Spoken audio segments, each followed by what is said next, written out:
오늘 우리에게 주시는 하나님의 말씀은 마태복음 16장 13절에서 17절까지입니다. 마태복음 16장 13절에서 17절까지입니다. 제가 봉독하겠습니다. 예수께서 빌립보 가이사랴 지방에 이르러 제자들에게 물어 이르시되 사람들이 인자를 누구라 하느냐? 이르되 더러는 세례 요한, 더러는 엘리야, 어떤 이는 예레미야나 선지자 중에 하나라 하나이다. 이르시되 너희는 나를 누구라 하느냐? 시몬 베드로가 대답하여 이르되 주는 그리스도시요 살아계신 하나님의 아들이시니이다. 예수께서 대답하여 이르시되 바요나 시몬아, 내가 복이 있도다. 이를 내게 알게 한 이는 혈육이 아니요 하늘에 계신 내 아버지시니라. 아멘.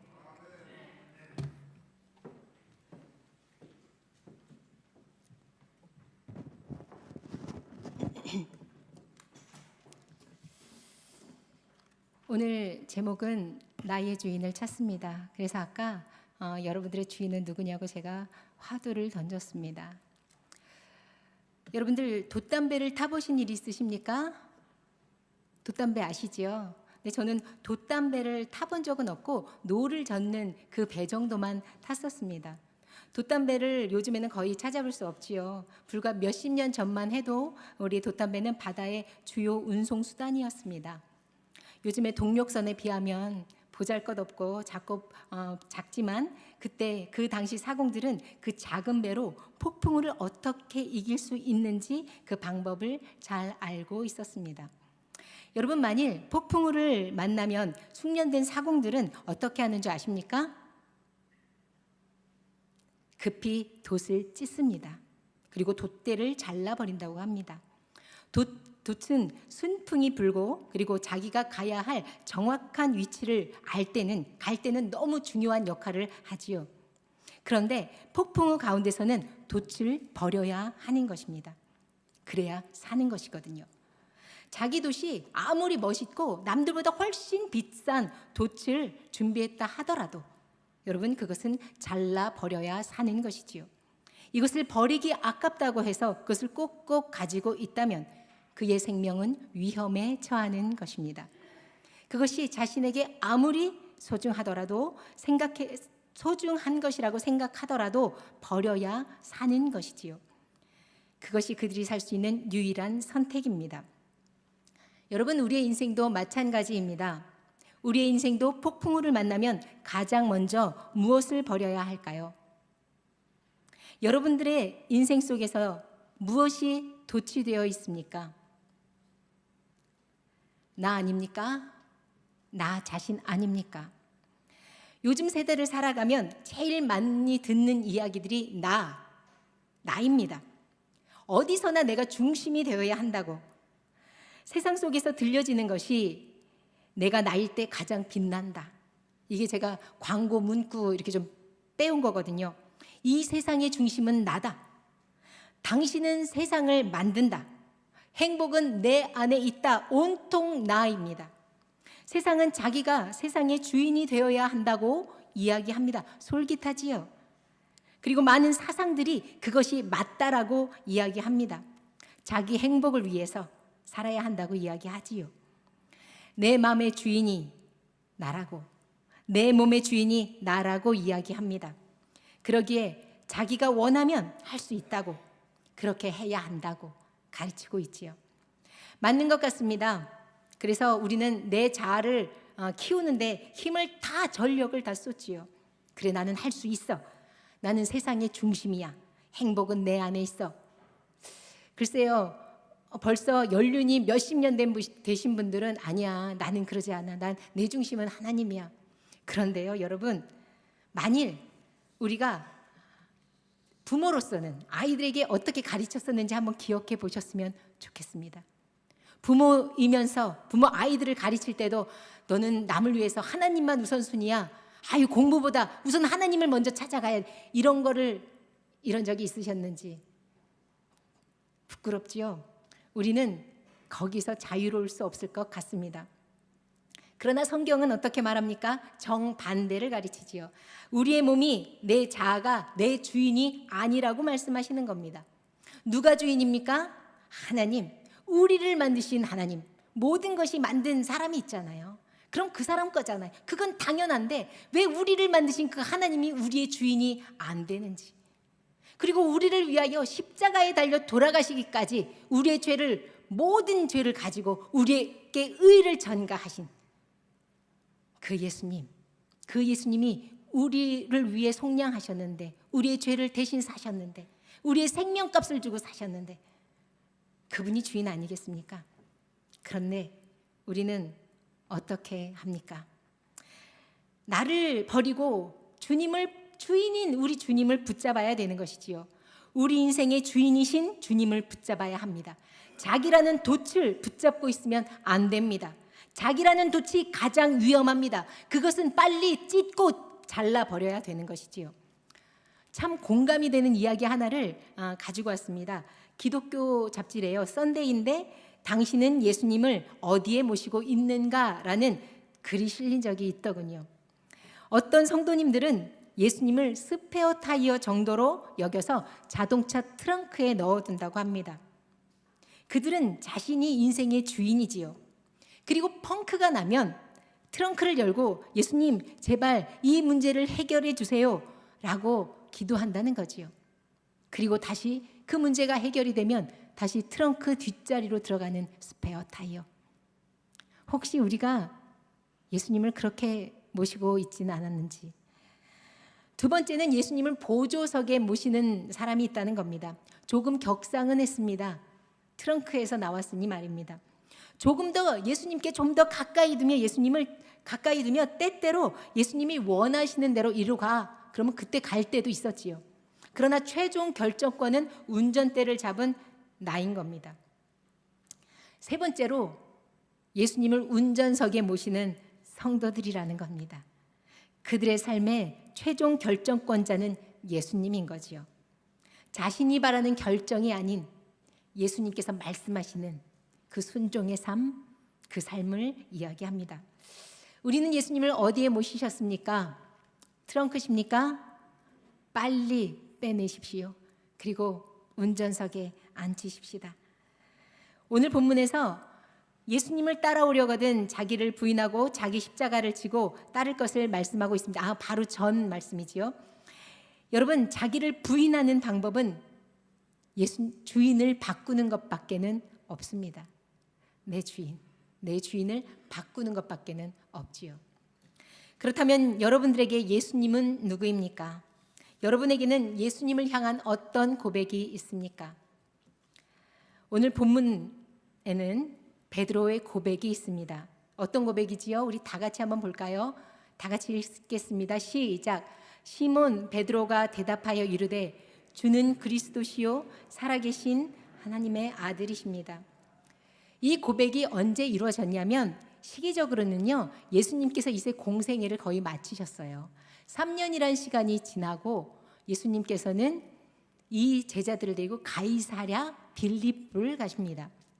지도를 하나 보여드릴게요. 여러분, 예수님은 지금 이 나사렛 그리고 거의 사역은요 가버나움에서 많이 하셨어요. 이 가버나움에서 많이 하셨고 계속 이 유다, 여기 베들레헴, 여기 예루살렘에서 사역을 많이 하셨지요. 그러니까 위에 내려오셨다가 절기면 내려오셨다가 올라가셨다가.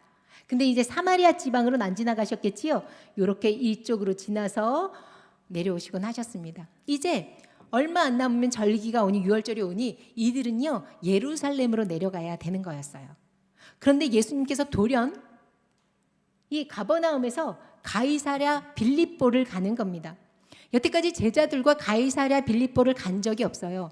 예수님께서 처음이자 마지막으로 가셨던 거지요. 왜 가셨을까요? 우리들도 궁금한데 제자들도 궁금했을 겁니다. 예수님이 왜 일로 가시나? 왜 예수님께서 예루살렘으로 안 내려가시고 이쪽으로 가시나 하면서 쫓아갔을 겁니다. 가이사랴 빌립보는요 아름다운 것이에요. 무척 아름답습니다. 왜냐하면 여러분 이 헐몬산 있지요?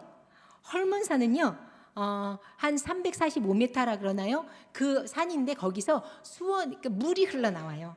그러니까 거기 자연 경관이 뭐 나무며 풀이며 숲이며 아름다운 자연 경관을 가지고 있습니다. 그리고 거기에는 수원지가 바로 헐몬산에서 내려오는 수원 때문에 물 때문에요. 여기는 아름다운 곳이고 이 헐몬산에서 내려온 물이 이 갈릴리 호수를 만들고 또 갈릴리 호수가 어떻게 되지요, 여러분? 요단강을 이루고 있지요. 그리고 이 요단강이 이 큰 사해를 만들었습니다. 그러니까 헐몬산에서 얼마나 많은 물이 내려왔는지 아시겠지요. 자, 그런 도시예요. 또 빌립보라는 이야기를 딱 들으면, 그리고 가이사랴라는 그 이름을 딱 들으면 조금 떠오르는 것이 있지 않습니까? 사람 이름 같아. 그지요? 맞습니다. 이것은요, 헤롯이 아우구스투스 황제죠. 그에게서 이쪽을 받아요. 땅을 바꾸는 것을 다스리기 시작하고 그 아들 빌립보가 그리고 그 땅을 받습니다. 근데 자기에게 이렇게 또 주고 하니까 이때 아름다운 곳을 만들어서 그러니까 왕에게 줄 수 있을 만한 좋은 곳은요, 왕에게 이렇게 바쳤어요. 근데 이곳이 너무 아름다운 겁니다. 그래서 이곳에는 물도 많고 풀도 많고, 그래서 이곳에도 많은 신전들을 드리고, 그리고 거기에 아우구스투스 신전을 놓습니다. 바로 여기예요. 여기가 아우구스투스 신전, 그리고 여기는 판신, 여기는 목축의 신이라고 해요. 그 신전 있고 여기에는 많은 우상의 신을 만들고 그런 신전들을 만들어 놓고 정말 이거를 멋지게 만든 자연경관도 끝내준다고 해요. 그거를 황제에게 바쳤어요. 그래서 가이사랴, 자기 이름을 붙여서 빌립보. 근데 원래는 가이사랴만 했는데 여러분 아시지요? 우리 여기 지중해 이쪽에 가이사랴라는 도시가 이미 벌써 받쳐진 도시가 있기 때문에 이름을 가이사랴, 이게 시저, 가이사랴가 같은 말이거든요. 로마의 황제를 가리치는 가이사, 시저, 그리고 가이사랴. 그래서 여기다가 빌립보를 붙인 거예요. 자, 아름다운 곳이지요. 황제에게 바쳐질 정도면 얼마나 멋있겠습니까? 그 멋진 곳에 제자들을 데리고 갔습니다. 그리고 이곳에 올라면 어떻게 했겠습니까? 사람들이 옷도 잘 입었겠지요. 신전에 자기의 신에게 바치러 가니, 황제에게 나아가니 옷을 어떻게 입었을까요? 사람들은 제일 좋은 옷, 깨끗한 옷. 그런데 지금 예수님과 제자들이 갔을 때 그들의 행색은 어땠을까요? 집 하나 없는, 좋은 옷 하나 없는, 그냥 옷 하나로 견디는, 먼지 많이 묻은, 참 자기네들이 초라해 보이지 않았을까요? 저 대리석 완벽한 신전 앞에서, 그리고 사람들의 몸은 옷은 막 자색 옷, 막 멋진 옷들로 다 갖춰져 있는데 자기들의 행색은 너무 부끄럽고 옹색해 보였을 겁니다. 거기서 예수님이 큰 소리로 말씀하셔도 부끄러워 이랬을지도 몰라요. 조용 좀 하시지. 그 정도로 초라해 보이지 않았겠습니까? 신전 앞에 문지기마저도 멋진 옷을 입었을 거예요. 그러니 이 제자들은 예수님 왜 일로 오셨나? 그냥 예루살렘 가서 사역하시지 왜 이쪽으로 오셨나? 그런 생각을 하지 않았을까요? 그런데 그때 예수님께서 물으시는 거예요. 얘들아, 사람들이 나를 누구라 하더냐? 그때 이야기하죠. 뭐라 그러죠? 세례 요한, 엘리야, 그리고 예레미야. 맞나요? 갑자기 헷갈려요. 그리고 선지자 중에 하나라고 하더이다 라고 이야기합니다. 그런데 그들의 소리를 듣고 싶었던 건 아닌 것 같아요. 예수님이 말씀하십니다. 그럼 너희는 나를 누구라 하느냐? 그때 시몬 베드로가 대답한 말이 바로 이것입니다. 시몬 베드로가 대답하여 이르되 주는 그리스도시요 살아계신 하나님의 아들이십니다. 기쁘셨지요. 예수님께서는 왜 그렇게 하셨을까요? 이 아름다운 것에서 여러분, 우리의 지금 이 모든 명예와 권력과 지금 우리에게도 동일하게 물어보고 계십니다. 너희들은 나를 누구라 하느냐? 이 과학이 발전한 이 세상의 아름다운 명예와 권력과 그리고 화려함 가운데 너희는 나를 누구라 하느냐? 묻는 것 아니겠습니까? 너희가 어떤 상황, 어떤 일, 어떤 힘든 일 가운데서도, 너희들의 부욕 가운데서도, 너희들의 풍요 가운데서도 너희는 나를 누구라 하느냐? 그 질문이 오늘 우리에게 있는 질문. 그들이 선포한, 그들이 고백한 대답이 우리들에게 지금 주어진 질문이라는 것을 기억하셨으면 좋겠습니다. 여러분들, 이 질문을요, 만약 이곳이 아니라 오병이어 딱 멋있잖아요. 오병이어가 몇만 명을 먹였지 않습니까? 몇만 명을 먹인 그 자리에서 딱 먹이고 막 이제 막 떡을 떼면 거기서 떡이 막 생기니까 눈이 시뻘개지지 않았겠습니까? 야, 자기가 아마 남들한테 나눠주면서도 놀라면서 줬을 거예요. 그 자리에서 딱 너는 나를 겸손하게 너는 나를 누구라 하느냐 막 또 이랬으면 그냥 나오잖아요. 그냥이요, 여러분. 막 기적을 경험했는 그 자리에서 뭐라고 했겠습니까? 아우, 하나님의 아들이시지요, 그리스도시요, 구세주시요, 메시아이십니다 라고 하지 않았겠습니까? 만약 38년 된 병자를 딱 낫게 하시고 12년 된 병자 헐루뻥을 앓는 그리고 죽은 나사로를 살리시고 그렇게 맹인을 일으키시고 귀신을 쫓아내시고 그런 다음에 너희는 나를 누구라 하느냐 물었더라면 그들의 대답은 어쩌면 쉬웠을 것입니다. 그런데 지금 이 자리, 세상이 너무나 커 보이는 자리, 세상이 너무나 커서 내가 너무 초라해 보이는 자리에서 예수님께서 제자들의 고백을 받아내시는 거지요. 여러분들 그 고백이 여러분들에게 있으십니까?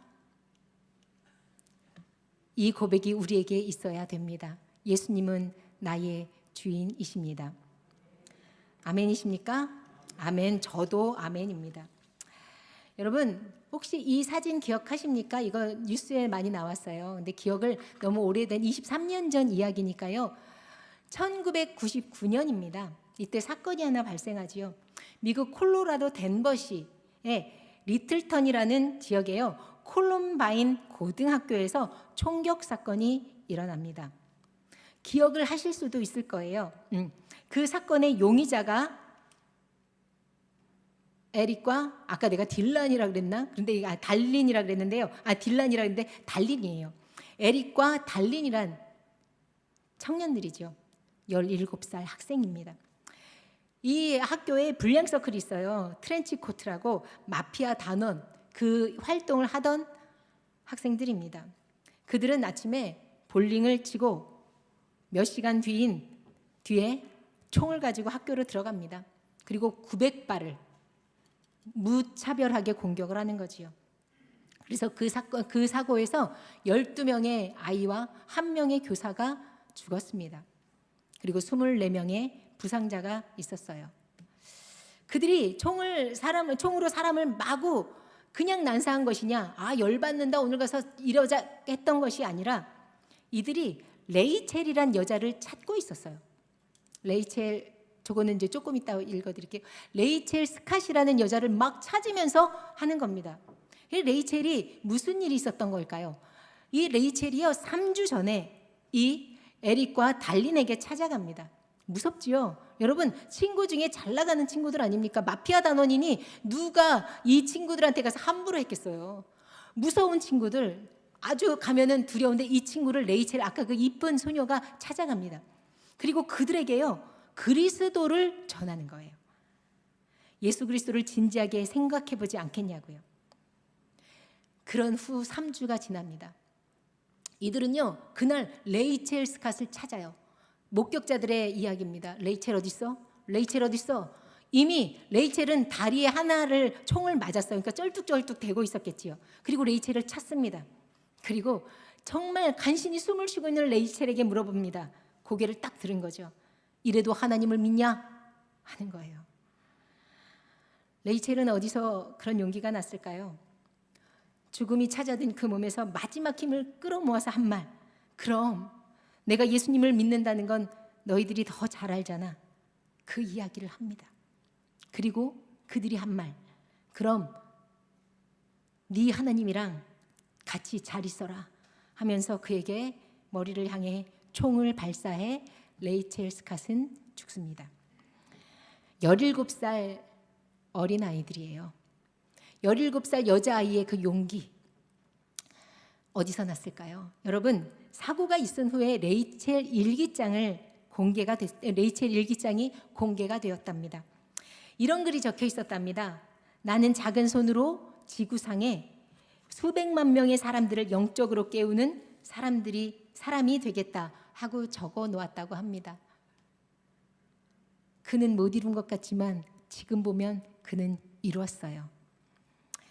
그의 다짐은 우리에게 고백이 되었으면 좋겠습니다. 또 이 친구만 있었던 것은 아니고요. 캐시 버넬이라는 여자아이도 있었어요. 캐시에게 에릭과 데런이 계속 이제 사람들 찾으면서 한 명씩 물어봤던 것 같아요. 딱 머리를 들고 너 하나님 믿어 안 믿어? 라고 묻는 거지요. 여러분 그때 어떻게 하겠습니까? 레이첼의 죽음을 봤잖아요. 지금 하나님 때문에 그래서 믿는다 그러면 자기가 죽을 것 같으니까 어떻게 했을까요? 많은 사람들이 안 믿어. 나 아니야. 나 크리스찬 아니야. 살아나는 거예요. 너 믿어 안 믿어? 그러면 나 안 믿어. 나 하나님 안 믿어. 진짜 안 믿어. 나 좀 살려줘.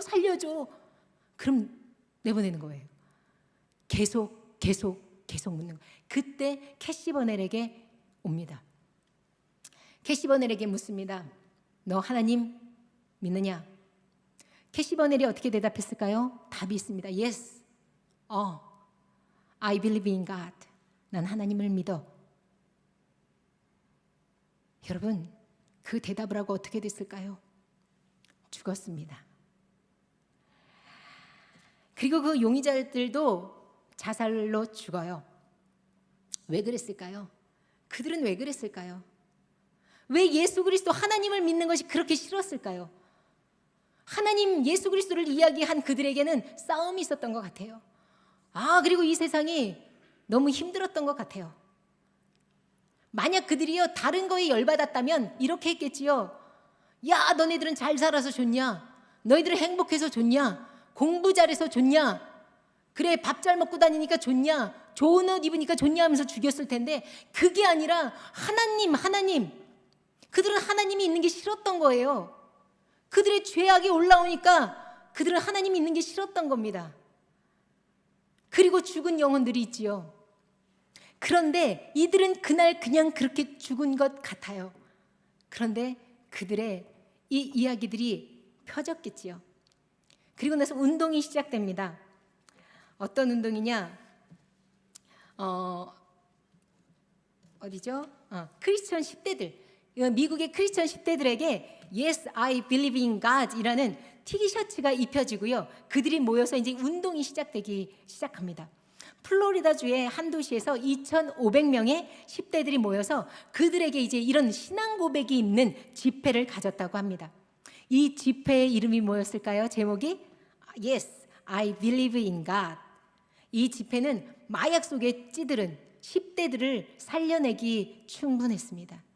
그리고 그 사건은 많은 도시에 많은 10대들에게 전해졌습니다. 제가 일부 예배를 마치고 사무실에 잠깐 내려가 있는데 우리 전도사님이 그러더라고요.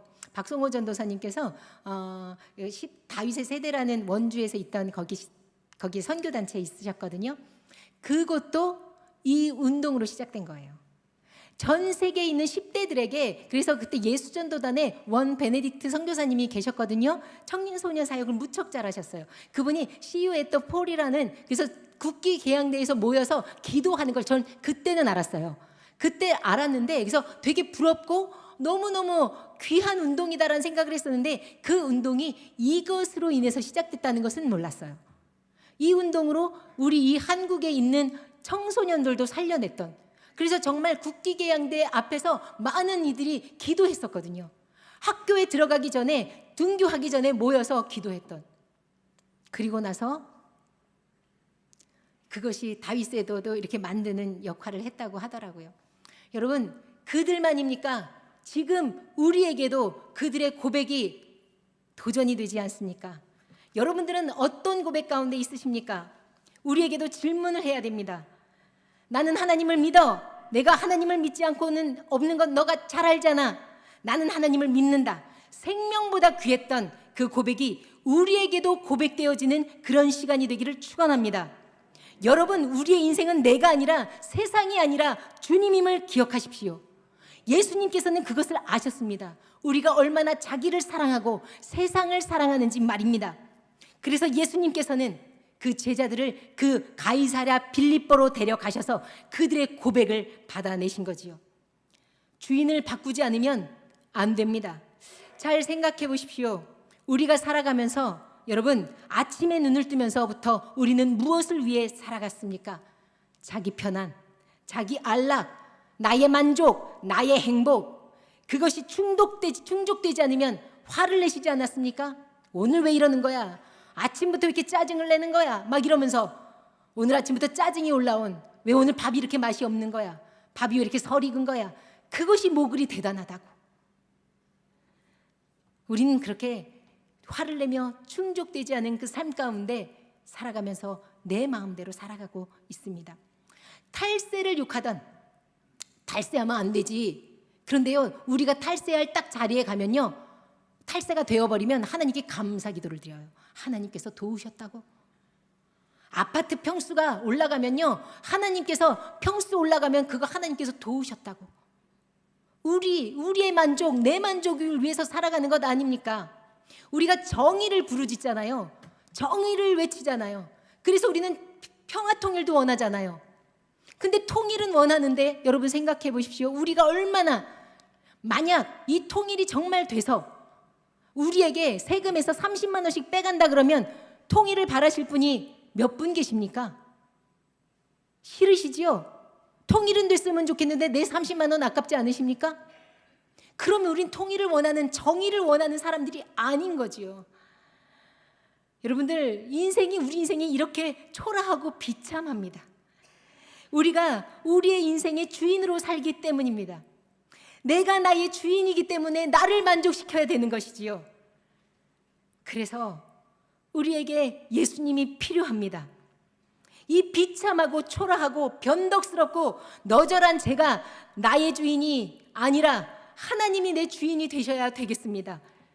여러분, 내 주인이 나라면 너무 비참하지 않습니까? 주인 잘못 만난 이 몸뚱이는 뭐고, 주인 잘못 만난 이 마음은 뭐며, 이 헝클어진 내 마음은 어떡합니까? 우리가 주인이라면, 여러분, 나는 우리 모두에게, 여러분들이 내 주인이 여러분이라면 사형 선고를 내리겠습니다. 이제 끝이라고 말입니다. 그런데 너무나 감사하게 우리 주인인 하나님께서 지금도 여러분에게 말씀하고 계십니다.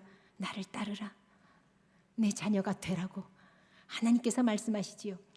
내가 어떤 모습으로 살아왔건 주인이 바뀌면 끝나는 겁니다, 여러분. 어떤 식당을 만약 가더라도 우리가 그것이 주인이 바뀌면 거기를 깨끗이 청소하고 리모델링하고 아름답게 만들잖아요. 그런 것처럼 내 주인이 이제껏 우리가 잘못 살아왔더라도 내 주인이 하나님이시라면 여러분 이제 되는 거예요.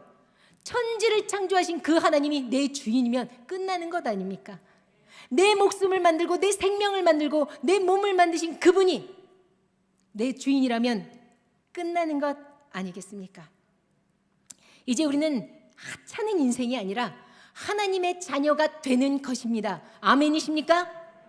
아멘. 여러분, 이제껏 우리의 삶은 내어버리고 하나님을 주인으로 살면 이제 세상의 삶이 바뀝니다. 하나님이 들어와서 내 안에 가득 차면 우리의 인생은 변화될 수밖에 없습니다. 내 주인이 하라는 대로 그렇게 살아가면 되는 것이지요. 그럼 세상의 부가 부럽지 않아요. 세상의 권력이 얼마나 위태로운지 우리 다 알지 않습니까? 세상의 명예가 아무것도 아님을, 외모가 얼마나 초라한 것임을 알게 되지요. 그런 시각으로 세상을 보게 되면 우리가 얼마나 귀한 자인지 보이는 것입니다. 어떤 것으로도 바꾸지 못할 진리를 소유한 우리가 얼마나 귀한 사람인지 말입니다. 여러분, 우리 주인이 주님임에 감사하십시다. 내가 주인 아닌 것에 안도의 한숨을 쉬십시오. 다시 시작할 수 있는 것도 주님 때문입니다. 우리 주님이 우리와 다시 시작하자고 지금 이 시간 말씀하고 계시거든요. 그럴 때 우리가 해야 하는 것은 나를 부인하고 우리는 주님의 것입니다. 고백하는 거지요. 이제 나 안경이는 안경이가 아니라 내가 주인이 아니라 내 주님을 모시는 그런 안경이로 살겠습니다. 여러분들도 여러분들의 인생에 여러분들 살아봤잖아요. 여러분들 주인으로 모시고 수십 년간 살아보셨잖아요. 아무것도 안 됐잖아요. 우리 예수 그리스도를 주인으로 모시는 여러분들과 제가 되기를 축원합니다. 마지막으로 토마스 아 캠피스의 주인님 나를 바칩니다 라는 글의 일부를 소개해드리고 마치겠습니다. 오 나의 주인님 예수 그리스도시여, 제가 소유욕이라는 전염병에서 벗어나게 하소서. 고운 옷이 아니라 남루한 옷이 제 차지가 될 때에도 불쾌한 마음을 갖지 않게 하소서. 멸시와 천대를 당할 때에도 나의 주인님을 의지함으로 제가 진정으로 기뻐하게 하소서. 주인님이 쓰신 가시면류관의 가시가 돌같이 굳은 저의 심장을 찔러 심장의 중심에 단단히 박히게 하소서.